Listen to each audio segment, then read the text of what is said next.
कहानी है रामपुर गांव की, जहाँ के मर्द महिलाओं को हमेशा नीचा दिखाने की कोशिश में रहते।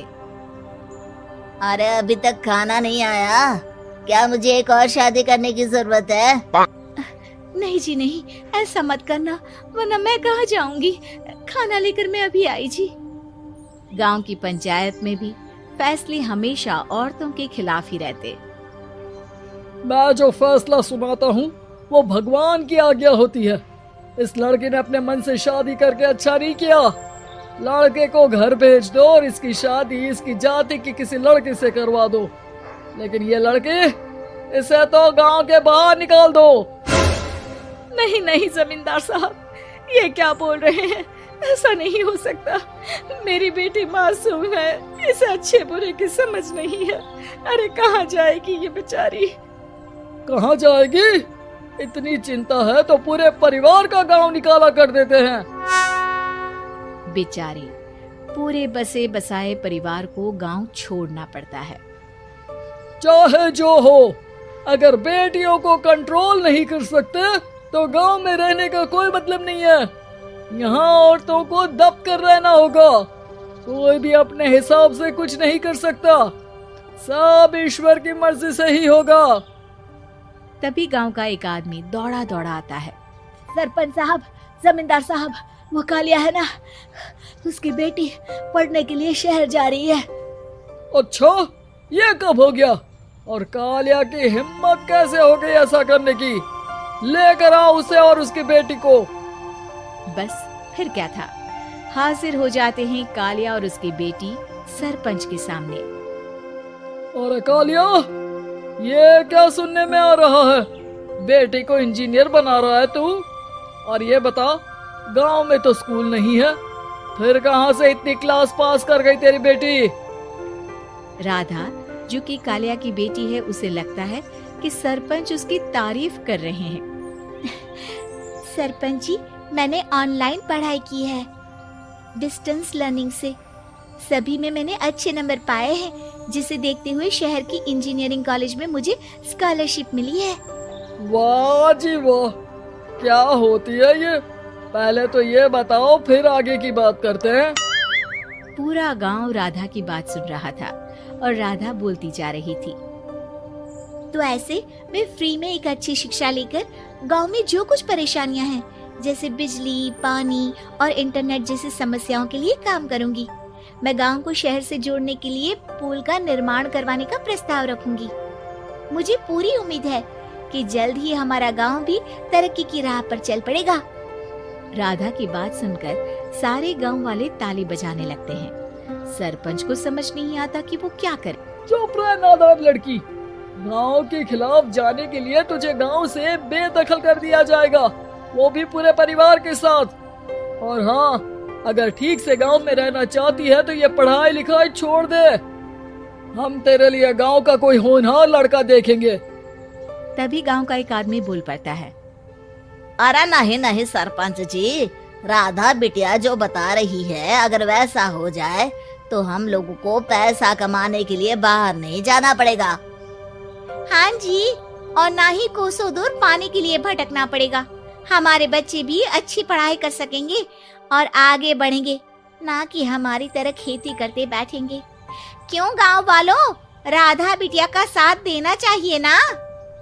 सरपंच देखता है कि गांव राधा के साथ है तो वो चुप हो जाता है। वो घर आकर अपने सलाहकार से बात करता है, जो बहुत ही चालाक किस्म का इंसान होता है। अरे सरपंच साहब, आपको बहुत ही होशियारी से काम लेना पड़ेगा। एक बार गांव तरक्की कर गया, यहाँ के बालक पढ़ लिए तो कोई ना पूछेगा आपको। और फिर ये जो बेटा और बेटी है ना आपके, इनको भी आम लोगों की तरह ही जीवन जीना होगा। हाँ, लेकिन करे तो क्या करे? वो ना आप मुझ पर छोड़ दीजिए, बस मैं जैसा बोलूं करते जाइए। अगले रोज सुबह जब गांव वाले सोकर उठते हैं तो राधा के घर के बाहर और साथ ही वो लोग जिन्होंने राधा का सपोर्ट किया था, उनके घर के आगे लाल रंग से कल आऊंगी लिखा होता है। कल आऊंगी, यह क्या होता है? अरे यह तो खून से लिखा है, लगता है कोई भूत प्रेत या चुड़ैल का साया है। चलो सरपंच जी के पास चलते हैं। सभी सरपंच के पास जाकर उसे सारी बात बताते हैं। और ये तो बड़ी मुश्किल की बात है। चलो मैं एक बाबा को जानता हूँ, उन्हें बुला लेता हूँ। सरपंच बाबा को लेकर गांव के घर के बाहर जाता है। ओहो, तो ये वो चुड़ैल है जो उन लोगों को निशाना बनाते हैं जो गांव को बदलने का सपना देखते हैं। वो गांव को ऐसे ही संपन्न देखना चाहती है, वो नहीं चाहती कि कोई बाहरी यहाँ का कायाकल्प करे। क्या तुम लोगों में से किसी ने गांव को बदलने की सोच रखी है? तभी राधा की माँ रोते रोते आती है। मेरी राधा घर से गायब हो गई है। अरे कोई तो बचाओ, मेरी बच्ची कहाँ गई?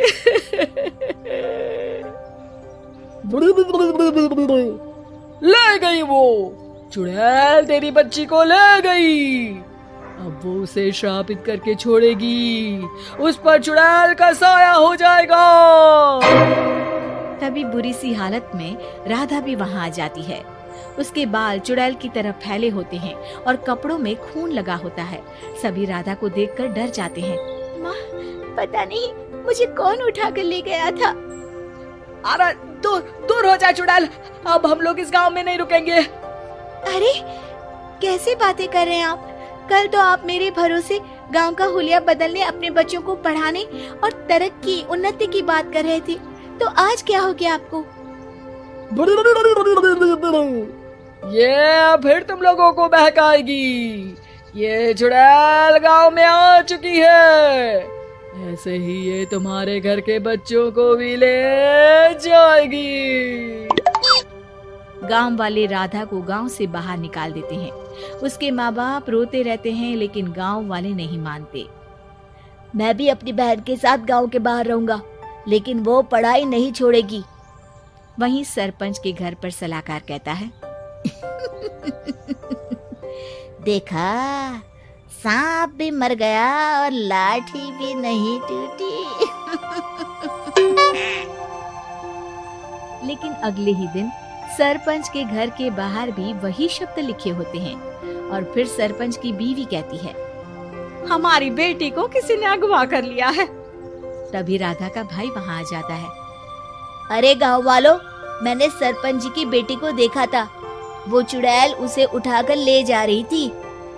अरे क्या मजाक कर रहे हो? नहीं नहीं सरपंच जी, आप नहीं जानते। वो चुड़ैल अब आपकी बेटी में आ जाएगी, जैसे राधा के अंदर आ गई थी। तभी सरपंच की बेटी वैसी ही हालत में वहाँ आती है जैसे राधा आई थी। पापा, पता नहीं कैसे मैं गायब हो गई थी। चुड़ैल, इसके अंदर भी चुड़ैल का साया है, मारो इसे। अरे नहीं नहीं, इसे भी राधा के पास गांव के बाहर ही भेज दो। अरे चुप रहो, मेरी बेटी कहीं नहीं जाएगी और चुड़ैल वुड़ैल कुछ नहीं होता है। अरे कैसे बात कर रहे हो सरपंच जी? आप तो बोल रहे थे कि आपका फैसला भगवान का ज्ञान होता है, तो अपने पर बात आई तो अब आप ऐसे बोल रहे हैं। अरे ना ना ना, आपको अपनी बेटी को त्यागना ही होगा। अरे बुलाओ बाबा को। राधा का भाई बाबा को ले आता है, जिसे अब गांव वालों के डर के कारण सच बोलना पड़ता है। मैं कोई बाबा नहीं हूँ, मैं तो मोची था। ये सलाहकार महोदय ने मुझे कहा था एक्टिंग करने को। वो मुझे पैसे देने वाले हैं। अब मुझे माफ कर दो। गलती हो गई, मुझे माफ कर दो।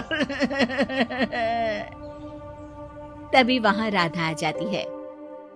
देखा सरपंच जी, जब गांव के बच्चे साक्षर होंगे तो आप जैसे लोगों की चालाकी नहीं चलेगी।